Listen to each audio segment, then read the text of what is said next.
Saya mau kasih judul khotbah saya hari ini, ekspresi kasih yang berbeda. Dan saya mau mulai dengan ini dulu, bahwa Allah kita, Bapa kita, itu begitu mengasihi kita. Kasih Bapa kita itu kasih yang saya tulis bahwa kasih yang Bapa kita punya untuk kita itu adalah kasih yang bahkan melampaui, melebihi yang mampu kita rasakan. Dan melebihi yang berani kita bayangkan. Kasih belum ini. Saya nggak tuliskan di PowerPoint. Tapi kasih Bapa kita ini adalah kasih yang begitu besarnya, begitu mulianya, sampai yang kita rasakan itu masih jauh lebih kecil daripada kasih yang Bapa kita punya untuk kita. Yang berani kita bayangkan betapa besarnya cinta Bapa kita kepada kita. Kasihnya begitu besar buat kita. Melampaui yang mampu kita bayangkan. Saudara harus ngerti ini dulu.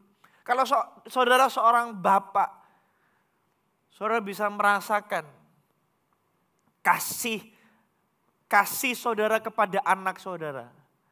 Itu bukankah melampaui, melebihi yang mampu dia rasakan. Melebihi yang mampu dia bayangkan. Bandingkan dengan saudara waktu saudara menjadi seorang anak. Seringkali waktu saudara menjadi seorang anak, saudara selalu mempertanyakan papa, kasih Bapa saudara. Papaku kok gak sayang aku ya, dan lain sebagainya. Tapi di hati seorang papa itu kasih kita. Papa yang benar tentunya ya. Papa yang berjalan dalam fungsi kebapaannya tentunya. Tapi kasih Bapa kita di surga itu adalah sebuah kasih yang besar yang saudara gak bisa bayangkan itu. Kasihnya begitu besar buat kita. Saya ingin pagi ini memulainya dengan berkata bahwa Bapa mengasihi saudara. Allah kita begitu mengasihi saudara. Lebih dari yang saudara pernah rasakan. Lebih dari yang saudara berani bayangkan. Tetapi cara Bapa mengasihi kita, cara Bapa mengekspresikan kasihnya kepada kita, itu seringkali berbeda dengan yang kita inginkan dan harapkan. Ini yang jadi masalah. Bapa seringkali mengekspresikan kasih dengan cara yang berbeda dengan yang kita inginkan dan harapkan. Ini yang jadi permasalahan. Kita mengharapkan kasih Bapa itu wujudnya dengan cara A. Bapa mengekspresikan kasihnya kepada kita dengan cara yang berbeda yang kita inginkan, yang kita harapkan. Ini yang kadang-kadang jadi masalah. Ini yang kadang-kadang kita ada di situasi di mana kita mempertanyakan apakah Bapa itu mengasihi kita enggak. Kenapa? Karena cara Bapa mengekspresikan kasihnya kepada kita beda. Kalau saudara bayangkan bahwa Bapa kita akan setiap waktu, setiap detik dalam hidup kita, belai-belai kita, rambut kita, menghibur kita, menenangkan kita dan lain sebagainya. Saudara salah sangka tentang kasih Bapa kita. Di awal saya sudah bilang bahwa Bapa begitu mengasihi kita, melampaui yang berani kita bayangkan, melampaui yang pernah kita rasakan. Itu kasih Bapa. Tetapi ketika Bapa mengekspresikan kasihnya yang besar itu kepada kita, caranya seringkali berbeda dari yang kita harapkan dan inginkan. Alkitab cerita sebuah kisah tentang Abraham sama Ishak. Kita tahu ceritanya Ishak itu didapatkan Abraham dengan cara yang sulit. Menunggu bertahun-tahun janjinya Allah kepada Abraham. Abraham harus menunggu bertahun-tahun sampai pada akhirnya dia dapatkan Ishak di usianya yang sangat tua. Sudah 100 tahun baru dapat Ishak. Sudah nunggu janji itu berpuluh-puluh tahun. Akhirnya dapat. Kalau ngomong sayang, pasti sayang. Betul? Kalau ngomong cinta, pasti cinta. Kenapa? Ini anak yang sudah ditunggu-tunggu selama ini. Apalagi ini satu-satunya. Abraham begitu mengasihi Ishak. Tapi ada satu momen dalam kehidupan Abraham. Abraham mengekspresikan kasihnya dengan cara yang berbeda kepada Ishak. Coba lihat deh. Kejadian pasal 22 ayat yang kedua. Firman-Nya, ambillah anakmu yang tunggal itu, yang apa? Engkau kasihi, yakni Ishak. Pergilah ke tanah Moria dan persembahkanlah dia di sana sebagai korban bakaran pada salah satu gunung yang akan kukatakan kepadamu. Allah langsung kasih statement yang luar biasa. Ambillah anakmu yang tunggal itu, yang apa? Engkau kasihi. Hari ini saya mau bahas tentang hubungan Abraham sama Ishak hari itu. Tapi sebelum masuk ke situ, hubungan Allah Bapa sama Abraham dulu deh. Dengar ini baik-baik. Bayangkan Allah yang selama ini menjanjikan Ishak. Halo? Allah yang selama ini menjanjikan Ishak dan pada akhirnya mewujudkan janjinya, menggenapi janjinya kepada Abraham. Ishak diberikan. Allah hari itu datang sama Abraham dan berkata, ambil anakmu yang tunggal yang kamu kasih, persembahkan itu. Kalau saudara jadi Abraham hari itu, saudara akan mempertanyakan kasih Bapa. Betul? Kalau saudara ada di stage keadaannya Abraham, hal pertama yang saudara akan tanyakan adalah ini, benar gak sih Allahku itu mengasihi aku? Rasa-rasanya kok Allah itu gak pingin aku bahagia? Halo? Rasa-rasanya Allah itu kok gak pingin aku seneng. Barusan aku dapatkan janjinya yang sudah aku tunggu berpuluh-puluh tahun. Kok sekarang harus dipersembahkan? Gak ngerti itu. Gak ngerti itu. Tapi izinkan saya hari ini berkata gini, saudara, dengar. Bapa begitu mengasihi Abraham dan cara Bapa mengasihi Abraham itu diwujudkan dengan cara yang berbeda. Tujuan utama Allah dalam hidup kita itu, dengar ini bebek. Bukan untuk mempertahankan kenyamanan kita. Halo. Kalau ada satu hal yang Tuhan mau kerjakan dalam hidup kita, hal itu pasti bukan kenyamanan kita. Dia ingin mengerjakan sesuatu dalam kehidupan kita. Tapi masalahnya itu bukan kenyamanan dan kesenangan kita. Halo, betul papa-papa? Kalau saya mau mengerjakan sesuatu dalam hidup anak saya mau mengajarkan sesuatu kepada anak saya. Karena saya mengasihinya, saya pastikan betul bahwa kasih saya itu adalah kasih yang merelakan kenyamanannya ketika saya mau mengerjakan sesuatu yang baik dalam hidupnya. Kasih saya kepada anak saya memberanikan diri saya, menguatkan diri saya untuk merelakan kenyamanan anak saya. Karena saya sedang mengerjakan sesuatu yang jauh lebih baik, lebih mulia, lebih besar di dalam diri anak saya. Betul? Itu kasih Bapa. Hal pertama yang saya lakukan waktu anak saya masih baby, saya harus relakan kenyamanannya dengan membawanya untuk imunisasi. Betul? Nyaman gak dia disuntik? Enggak nyaman. Seneng gak dia disuntik? Enggak seneng. Tapi saya relakan kenyamanan dan kesenangannya. Saya korbankan kenyamanan dan kesenangannya. Karena saya punya tujuan untuk mengerjakan sesuatu dalam hidupnya. Itu kasih Bapa.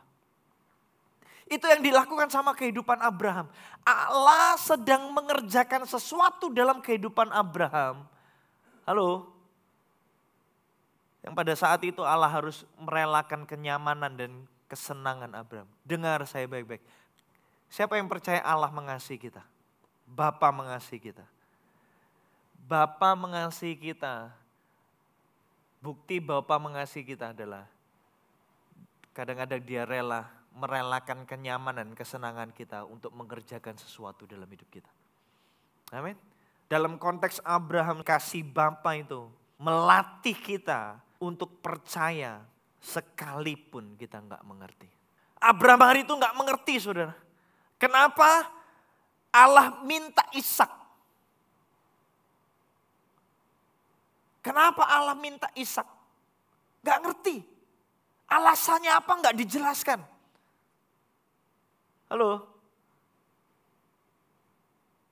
Tapi Abraham itu sudah berjalan berpuluh-puluh tahun sama Tuhan. Dulu pada permulaan perjalanan imannya sama Tuhan, Allah menyuruh dia pergi dari tempat asalnya. Pergi aja, gak dijelaskan kemana dulu, betul? Tapi Abraham percaya dulu, baru mengerti. Saudara, dalam hidup ini seringkali Tuhan akan membawa kita dalam sebuah keadaan di mana kita gak mengerti. Tapi di situ Tuhan mau melatih kepercayaan kita. Saya tanya dulu deh pagi-pagi ini, semua lihat saya, semua lihat ke depan. Saudara, dalam hidup ini benar mana sih? Mengerti dulu baru percaya atau percaya dulu baru mengerti?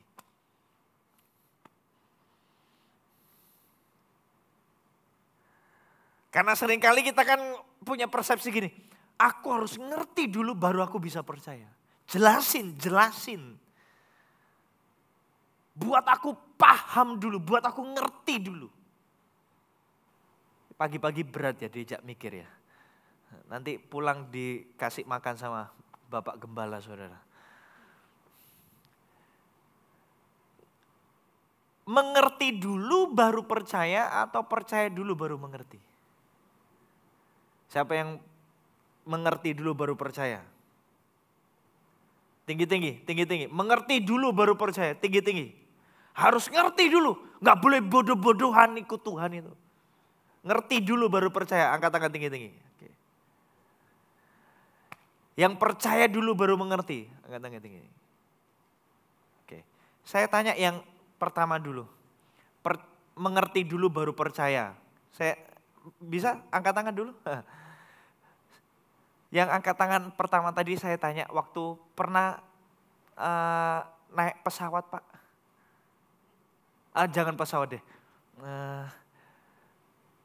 Pernah naik kendaraan umum, Pak? Halo, pernah? Setahu saya kendaraan umum sekarang masih ada drivernya kan ya, belum AI kan ya? Belum kan ya? Belum ya. Kira-kira Bapak waktu naik kendaraan umum, interogasi dulu drivernya enggak? Halo? Kira-kira Bapak tanya dulu enggak mobil ini aman atau enggak? Servis rutin atau enggak? Halo? Enggak kan? Lah kok berani naik? Membahayakan nyawa kan itu. Atau naik pesawat gitu. Saudara datang ke ruang penerbangan depan gitu. Saya mau cek gimana sistemnya gini. Ini diapain? Apa yang dilakukan? Gitu? Ternyata dalam hidup ini, sekalipun secara teori kita kepingin mengerti dulu baru percaya. Ternyata dalam hidup ini kita nggak bisa pakai tesis mengerti dulu baru percaya. Sulit kita menerapkan tesis itu. Aku harus mengerti segala sesuatu dulu baru percaya. Nggak bisa, saudara. Saudara harus melangkah dalam kepercayaan saudara dulu. Baru saudara, waktu saudara melangkah dalam kepercayaan, saudara mengerti. Dalam perjalanan kita sama Tuhan, dengar ini baik-baik. Ada momen-momennya kita nggak ngerti kenapa Tuhan lakukan itu dalam hidup kita. Dan Tuhan tidak bisa menjelaskan itu dalam hidup kita. Bukan karena dia nggak mau. Karena kita nggak nyampe, saat ini belum nyampe. Percaya dulu baru kamu mengerti. Saudara pernah mendidik anak. Anak saudara dengan pemahaman dan pengetahuan saudara. Halo. Saudara mau mendidik anak saudara dengan keterbatasan cara berpikirnya dia. Kira-kira saudara akan menjelaskan semuanya? Enggak kan? Saudara akan ngomong gini, nurut saja sama papa. Betul?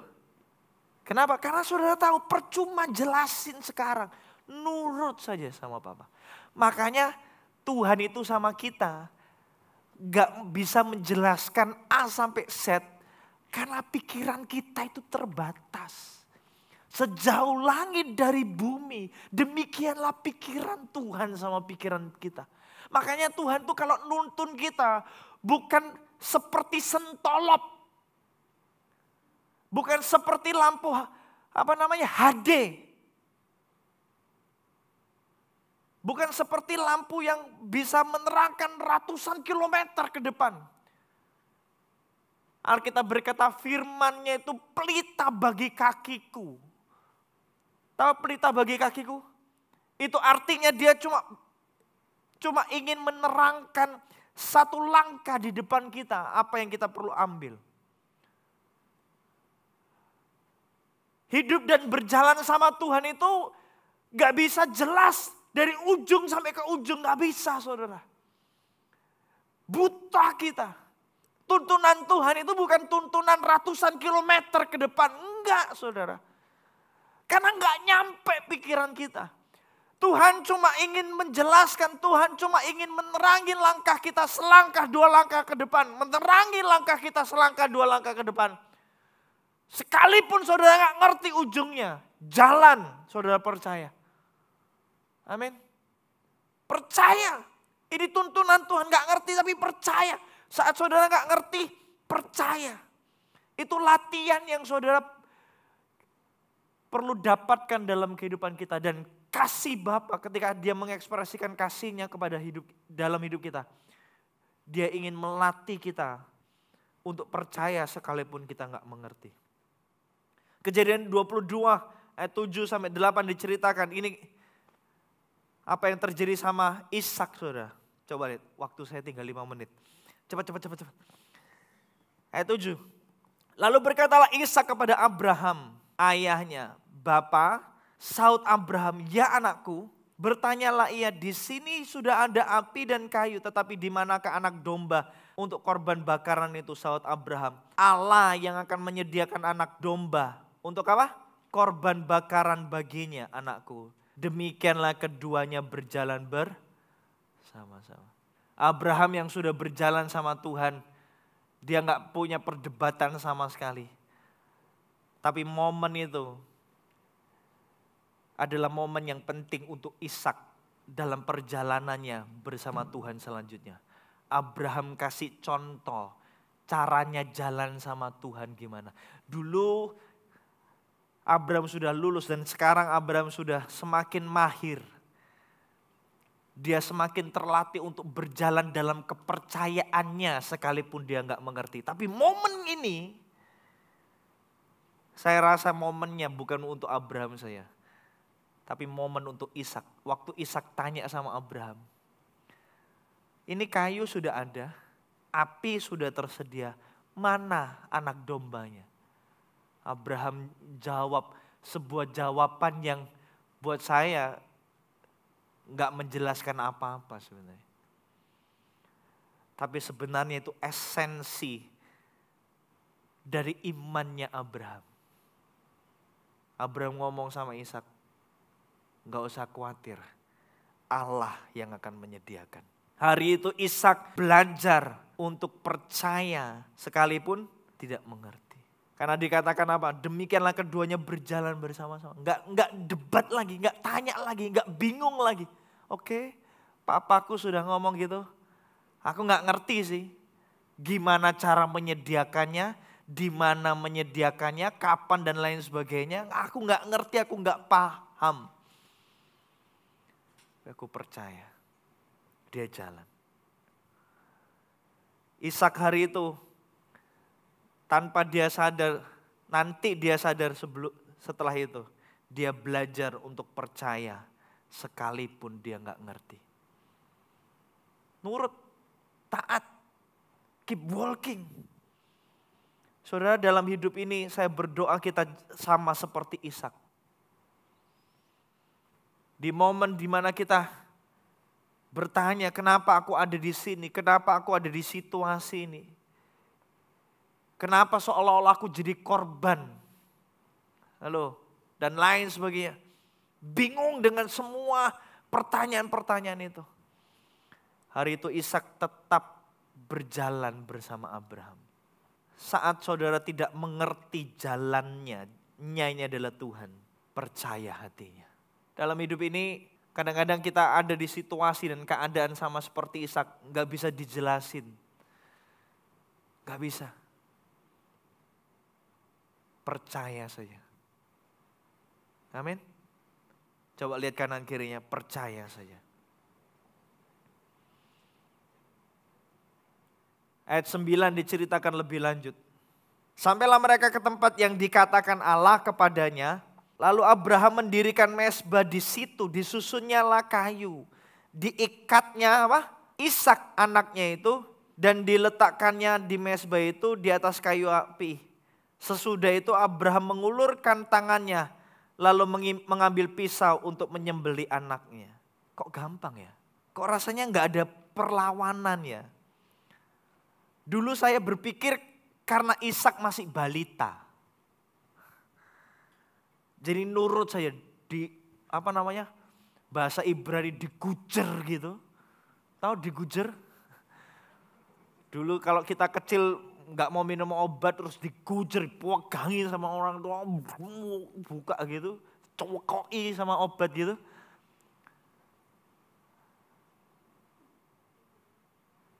Itu bahasa Ibrani, tapi nggak tertulis di sini. Maka Ishak digujer sama Abraham. Dipaksa gitu. Enggak saudara. Kenapa? Karena kalau saudara baca di ayat yang ke-7. Yang tadi. Kalau saudara baca di cerita ini. Saudara akan menemukan bahwa Ishak itu yang memikul kayunya. Bukan Abraham yang memikul kayu bakarnya. Ishak yang pikul kayu bakarnya, yang bawa kayu bakarnya itu Ishak. Jadi kalau soal kekuatan, Ishak kuat. Kalau soal kemampuan ngelawan opa-opa 100 tahun, Ishak kuat. Tapi gak diceritakan bahwa Abraham kesulitan mengikat Ishak. Mereka bergumul dan pada akhirnya Ishak menang dan Ishaklah yang mempersembahkan Abraham di atas mezbah.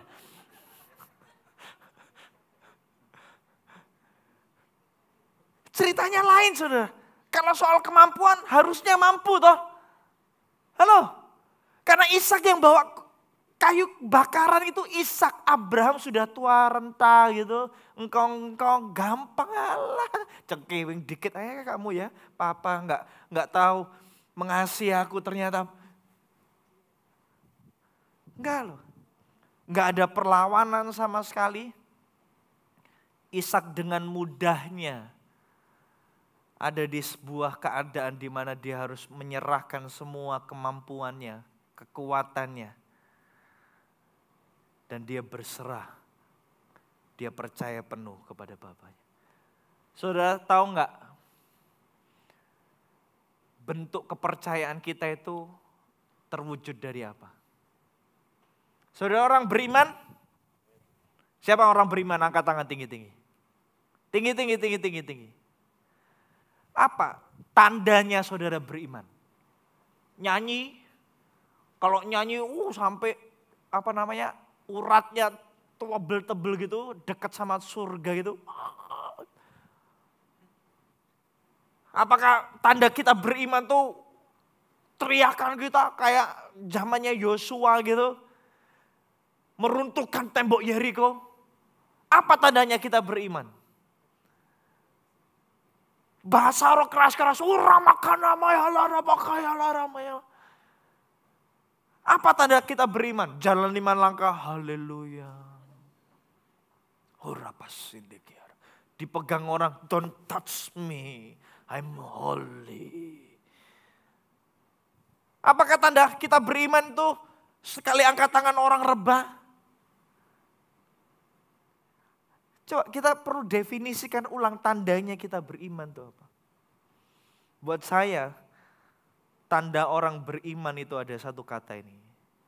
Berserah.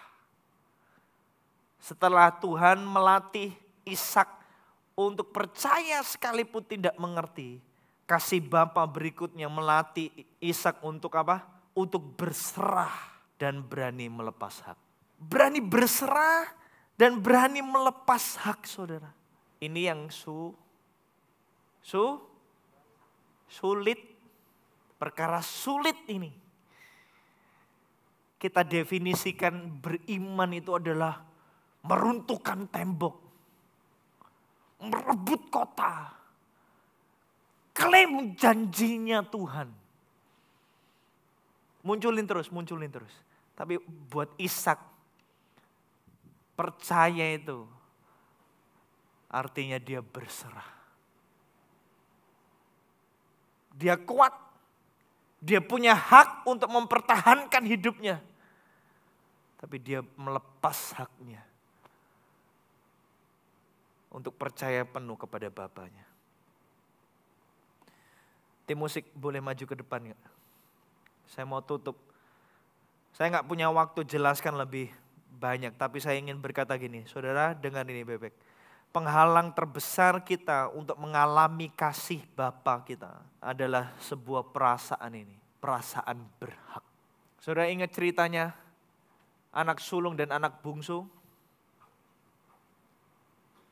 Anak sulung datang sama bapaknya dan berkata gini. Aku ini sudah kerja mati-matian untuk Bapa. Tapi aku tidak dapatkan apa-apa. Padahal dia punya segalanya. Perasaan berhak, perasaan layak itu, entitlement itu. Membuat kita itu buta akan kasihnya Bapa. Pantas, aku memang sudah pantas dapatkan ini semua. Aku memang layak dapatkan ini semua. Merasa berhak gitu. Kalau Tuhan ingin mengekspresikan kasihnya dengan limpah dalam hidup kita, maka dia harus berurusan pertama kali dengan ego dan perasaan berhak kita. Tuhan akan menuntun kita, membawa kita dalam keadaan-keadaan di mana kita harus berani melepas hak kita. Kita yang benar tapi kita disalahkan. Kita yang kerja tapi orang lain dapat rewardnya. Kita sudah kerjakan yang terbaik, gak dapatkan timbal baliknya dan lain sebagainya. Kita gak salah tapi disuruh minta maaf. Kita yang berhak tapi orang lain yang dapat haknya. Melepas hak adalah kesempatan untuk mengalami penyediaan dan pembelaan Allah. Balik dalam hidupnya Ishak ya hari itu. Di perjalanan pertamanya dia tanya sama Abraham, Bapak, kayunya sudah tersedia nih. Apinya sudah tersedia. Semua peralatan lengkap. Anak dombanya mana? Abraham berkata, Allah yang akan menyediakan. Tapi ada di momen pertanyaannya itu, ternyata jawabannya adalah dirinya. Oh, ternyata aku toh yang harus dipersembahkan. Halo, ternyata aku toh yang harus dipersembahkan. Oke, aku percaya sama Bapakku. Sekalipun aku kuat, sekalipun aku mampu untuk bela diriku, aku nggak lakuin itu. Aku percaya sekalipun aku nggak ngerti. Dan karena aku percaya sekalipun aku nggak ngerti, aku berani melepas hakku. Berserah kepada papaku. Aku tahu Abraham papaku sudah berjalan sama Tuhan. Dia tahu yang dia lakukan. Aku percaya kepadanya. Dia mengizinkan dirinya diikat. Dia nggak memberontak sedikit pun. Bahkan saat Abraham mau bunuh dia nggak teriak, dia nggak screaming, dia nggak berontak, dia nggak lari, dia tutup matanya saja, dia ikuti. Di momen berserahnya itu, dia dengar suara Tuhan. Sebenarnya suara Tuhan untuk Abraham, tapi dia dengar hari itu. Stop Abraham, berhenti. Aku tahu yang kamu sudah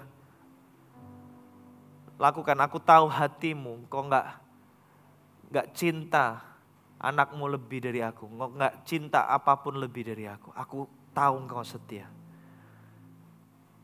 Di belakangmu ada kambing domba yang tersangkut, persembahkanlah itu. Dan untuk pertama kalinya di sepanjang sejarah Alkitab, hari itu Abraham kenal Allahnya sebagai Jehovah Jireh. Tapi bukan Abraham yang kenal, Ishak yang kenal. Dia adalah Jehovah Jireh. Allah yang menyediakan. Menjawab pertanyaannya di awal, mana kambing domba itu? Allah yang nanti akan menyediakan. Tapi pengalaman Ishak untuk Jehovah Jireh-nya itu gak akan pernah bisa didapat sebelum ada momen dia berani berserah. Berani lepas haknya dia. Berani percaya sekalipun dia gak ngerti. I trust you Lord. Baru setelah itu dia bisa mengalami bahwa dia Jehovah Jireh.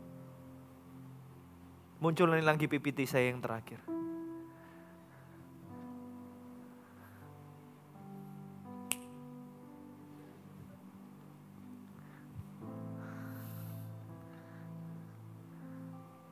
Munculin lagi PPT saya yang terakhir. Yang paling terakhir.